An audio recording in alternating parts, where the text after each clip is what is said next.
Story number 1, blood draw. I woke up with the usual pressure behind my eyes. Not quite a migraine yet, but the warning signs were there. The kind of dull ache that tells me I've been grinding my teeth in my sleep again. My neurologist wanted blood work to check my magnesium levels, said it might help with the frequency. I'd been putting it off for 2 months, but the headaches were getting worse, so I finally scheduled something early. 7 in the morning at a clinic in the strip mall off McDowell. Get it done before work. The fog was unusual for Arizona, thick and gray. The kind that makes streetlights look like they're underwater. I drove slowly through the parking lot, counting the spaces. There were maybe 4 other cars. The clinic was in the middle unit, between a tax office and a closed-down pizza place. I'd driven past it 100 times and never noticed it until I needed it.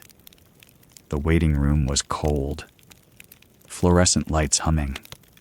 A woman at the front desk didn't look up when I came in, just slid a clipboard across the counter. I filled out the forms. Name, date of birth, medications, allergies. Nothing unusual. I'd done this at other clinics before. The questions were always the same. After maybe 10 minutes, a man came out from the back. Thin, probably in his 40s, wearing scrubs and a name badge I couldn't quite read. The laminate was scratched or maybe just worn. He smiled and gestured for me to follow him down a short hallway to a small lab room. "Let's get you set up," he said. "Which arm do you prefer?" "The usual." I stopped. He was already looking at my left arm, already reaching for the supplies. "It's my first time here," I said. "I don't have a usual." He smiled again, like I'd made a joke. Right? First time. "Let's go with the left then." I sat down in the chair. It was the kind with the padded armrest, worn from years of use. He started prepping my arm. The alcohol wipe, the tourniquet, the small talk that phlebotomists do. I was already thinking about work, about the branding project I was finishing for a dental office. The deadline was Thursday. I had the mock-ups done, just needed client feedback. He tied the tourniquet around my upper arm. It was tight but not uncomfortable. He was humming something I didn't recognize. "You still in that building on 7th?" he asked. I looked at him. "What?" "Your apartment, the one with the courtyard. You're in building C, right? Spot 17 in the lot." My stomach did something wrong. A flip, a drop. I tried to keep my voice steady. "How would you know that?" "I've seen your car," he said. He was still prepping, not looking at me. "Parked in that spot, under the light that's been out for a while. You park there most nights around 11 when you get home from working late." The smell hit me then. Sharp alcohol, yes, but underneath it something else. Something metallic and stale, like old pennies left in water. I couldn't breathe right. My chest felt small. "I don't know you," I said. He agreed. "But I know you. I've seen you come home. I've seen your car. Same spot every night. You work on that branding project for the dental office, right? The one on Central. I saw the files on your laptop screen one night when you were parked there." I pulled my arm away. The needle was in, and when I jerked back, blood smeared across my sleeve and dripped onto the floor. A thin line of it, dark against the white tile. "I'm leaving," I said. I stood up. My legs felt strange, like they weren't quite mine. He didn't try to stop me. He just watched, still holding the blood tube, still smiling that small smile. I walked out of the clinic without looking back. I didn't go home. I drove straight to the police station on Indian School Road, my hands shaking on the wheel, the fog still thick around the car, making everything feel underwater and wrong. The officer who took my statement was named Reeves. She was young, maybe 30, and she took notes while I talked. I told her about the phlebotomist. I told her what he said about my apartment, my parking spot, the light that was broken. I told her he knew about my work. I told her about the smell. She called the clinic manager while I sat in the station. I could hear her on the phone asking questions. Her expression didn't change. After a few minutes, she hung up and looked at me. "They're pulling their employee records and security footage," she said. "We'll take a look." The manager called back 20 minutes later. Reeves put her on speaker. The manager's voice was confused, careful. "There's no one matching that description in our system," she said. "No one named anything close to what the officer described. We've never had a male phlebotomist in that clinic. Just 2 women. Both have been with us for over 3 years." "What about the security footage?" Reeves asked. "That's the thing," the manager said. "We've pulled the cameras from this morning, 7 to 7:30. The lab room is empty. There's no one in there at all. The woman at the front desk doesn't remember anyone coming in this morning either. She says it was quiet. Just one patient." I felt something cold move through me. Not fear exactly, something else. Something that felt like the ground shifting. "That's not possible," I said. "He was there. He knew things about me. He knew where I live. He knew my parking spot. He knew about my work." Reeves looked at me carefully. Not unkindly, but carefully. Like she was trying to figure something out. "Can you describe him again?" she asked. I did. The thin frame, the 40s, the name badge I couldn't read, the scrubs. The way he smiled. The way he knew things. "We'll file a report," Reeves said. "And we'll send an officer to the clinic to talk to the staff in person. But right now, based on what the manager is saying, there's no record of anyone matching that description ever working there." I drove home slowly. The fog had started to lift, but the world still felt wrong, still felt like something had shifted, and I couldn't shift it back. My apartment was the same. The courtyard was the same.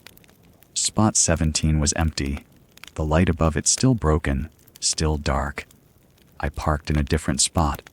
I locked my doors. I called my neurologist and canceled the blood work. That was 3 weeks ago. I haven't gone back to that clinic. I haven't seen the phlebotomist again. But sometimes, late at night when I'm working on a project, I think about him. I think about how he knew things. I think about how the security footage showed an empty room. I think about how no one there had ever heard of him. I still don't know what happened that morning. I still don't know who he was or how he knew those things. I just know that I'm careful now about where I park. I know that I lock my doors.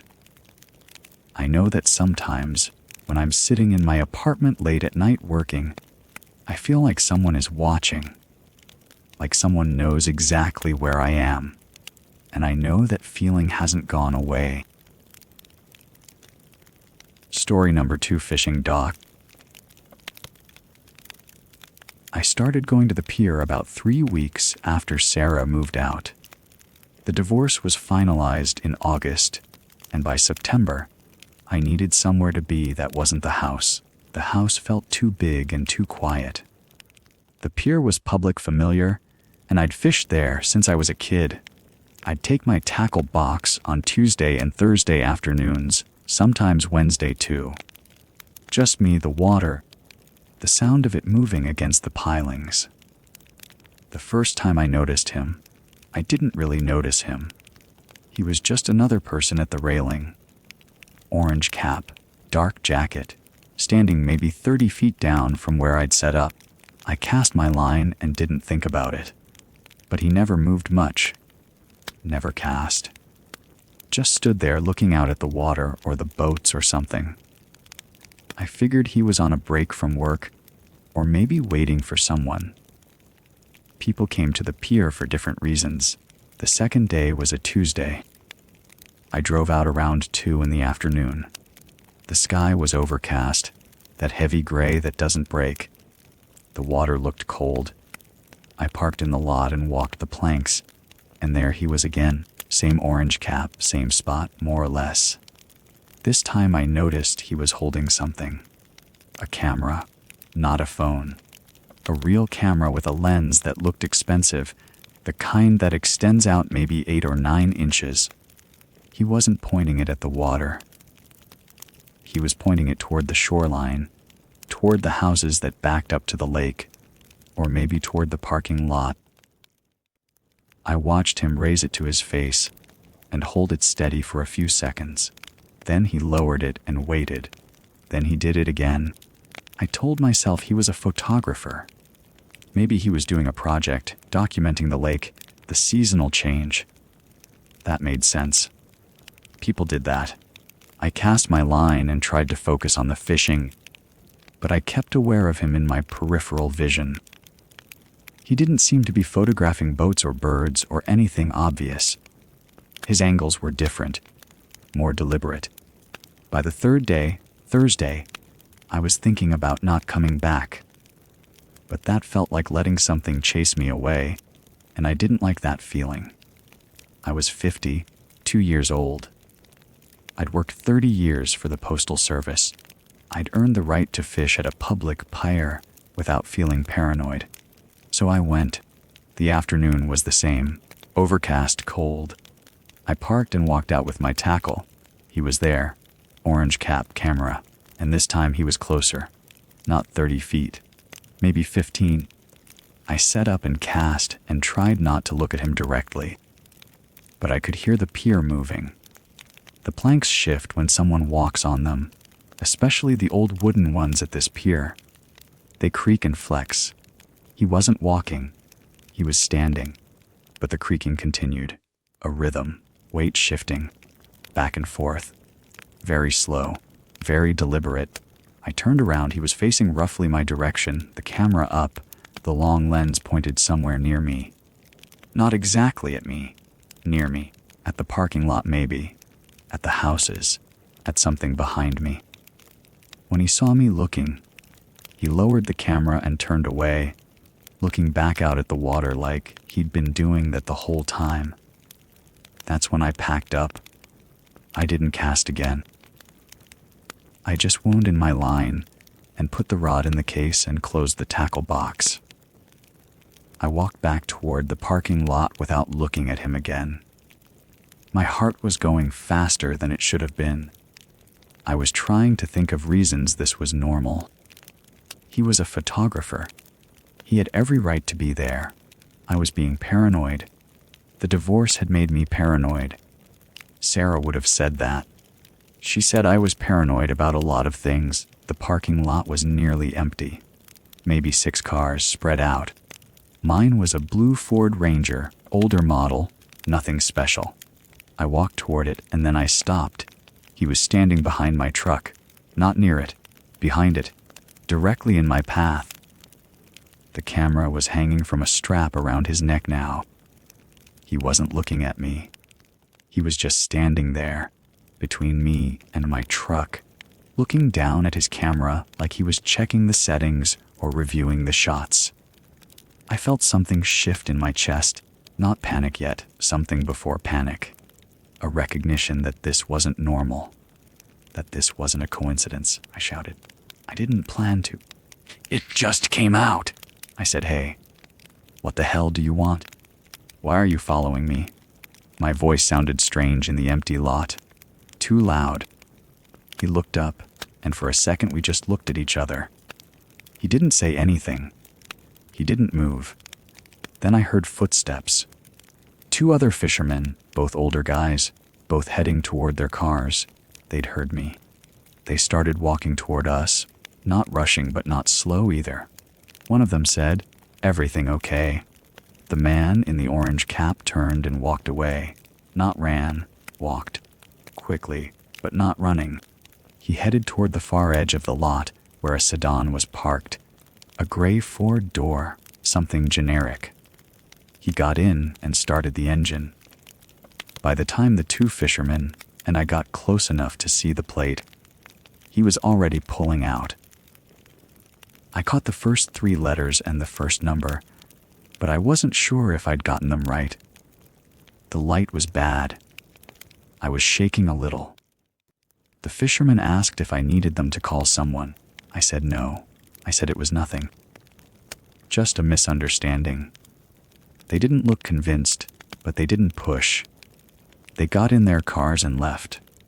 I sat in my truck for a while with the engine off, trying to slow my breathing down.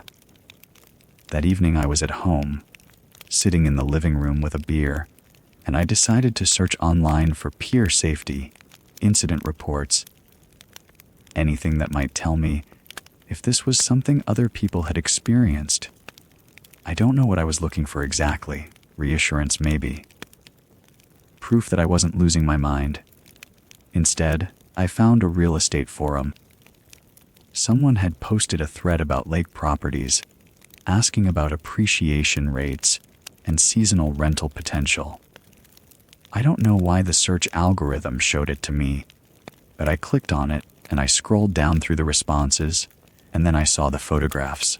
My house, my front exterior, my driveway, my mailbox, the side of my garage, all from different angles, all recent, all taken from the street or the sidewalk. Posted by a user with no history, no profile, no explanation. Just the photos embedded in the thread, uploaded 6 hours earlier. I closed the browser. I opened it again and looked at the thread. The photos were still there. Same angles. Same house. I zoomed in on one of them, and I could see my truck in the driveway, which meant it was taken sometime in the last week. I could see the date stamp on the image file. 2 hours after I'd confronted him at the pier, I called the police non-emergency line and reported it.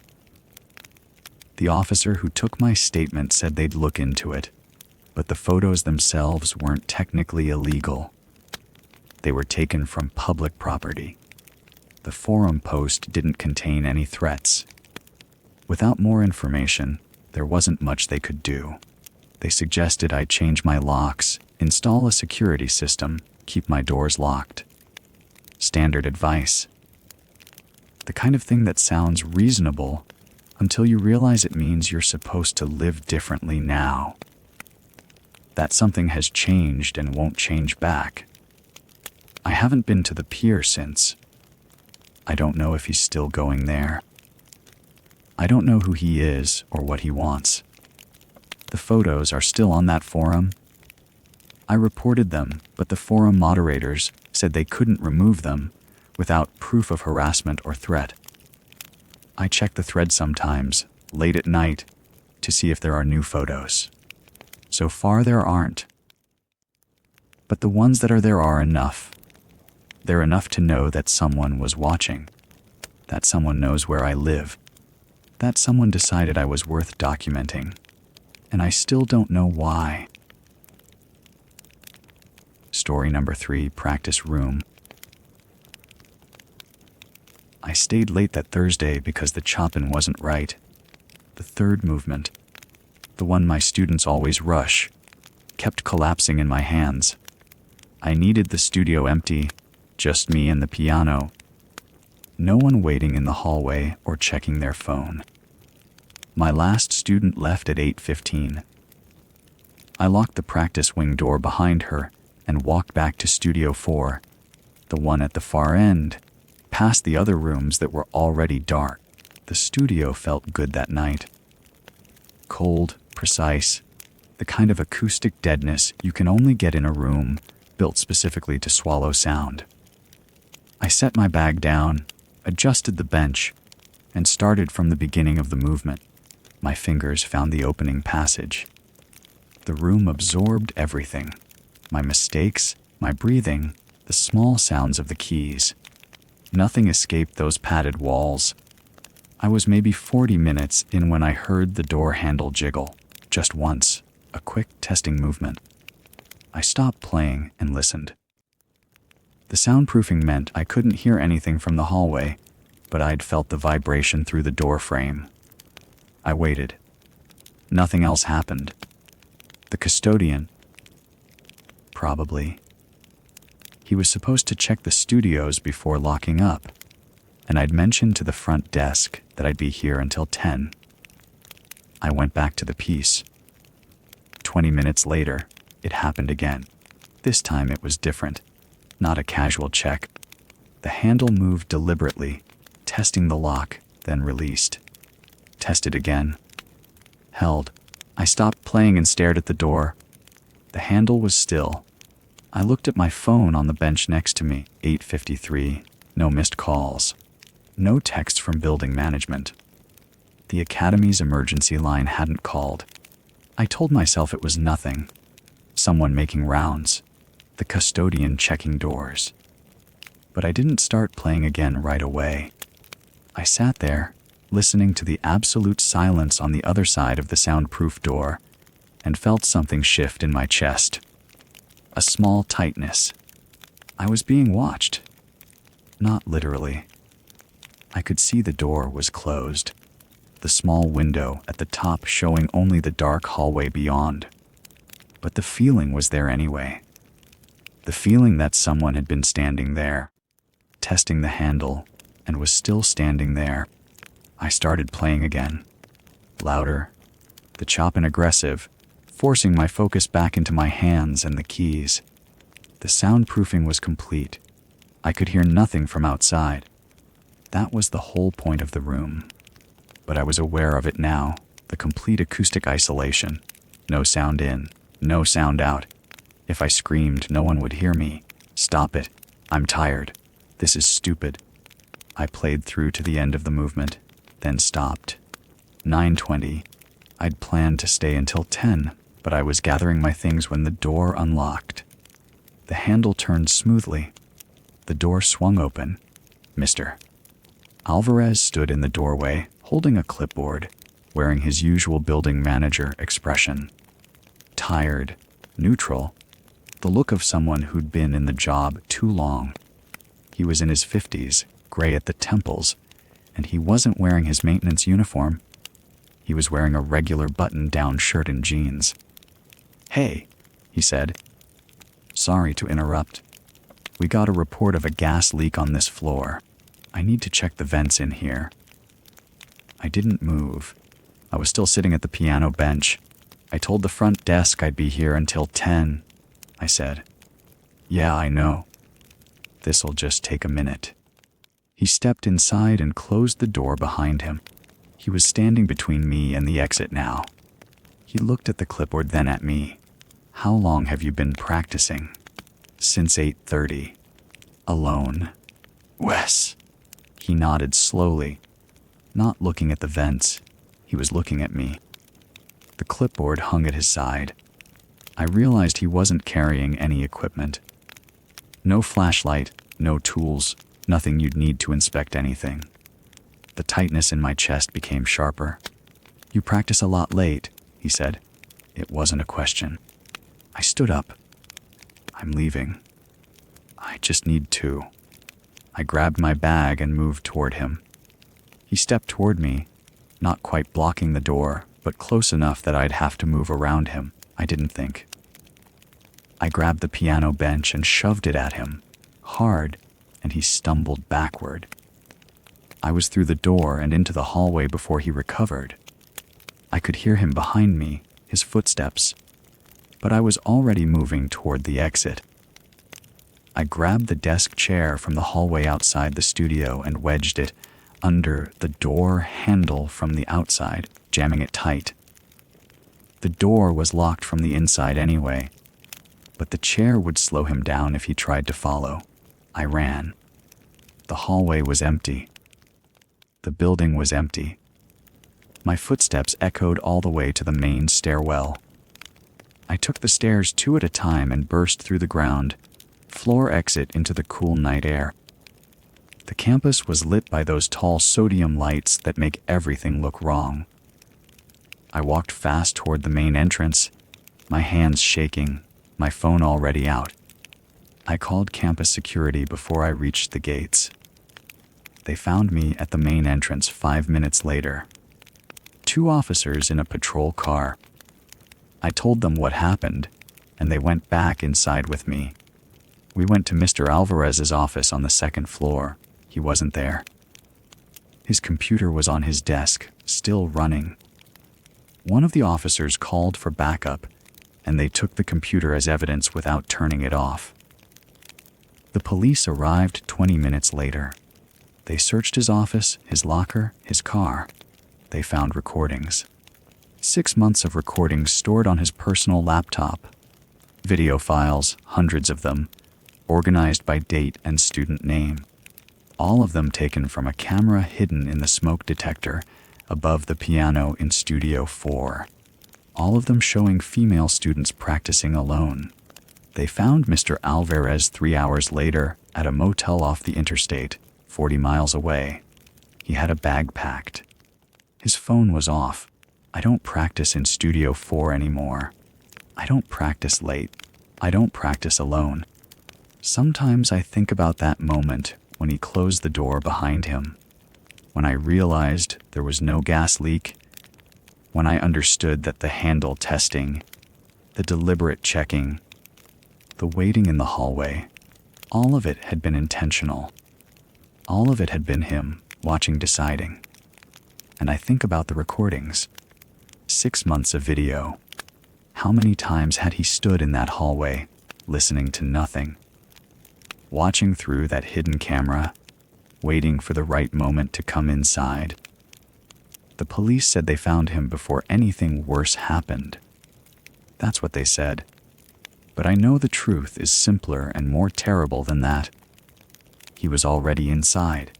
He'd been inside the whole time. The only thing that changed was that I finally noticed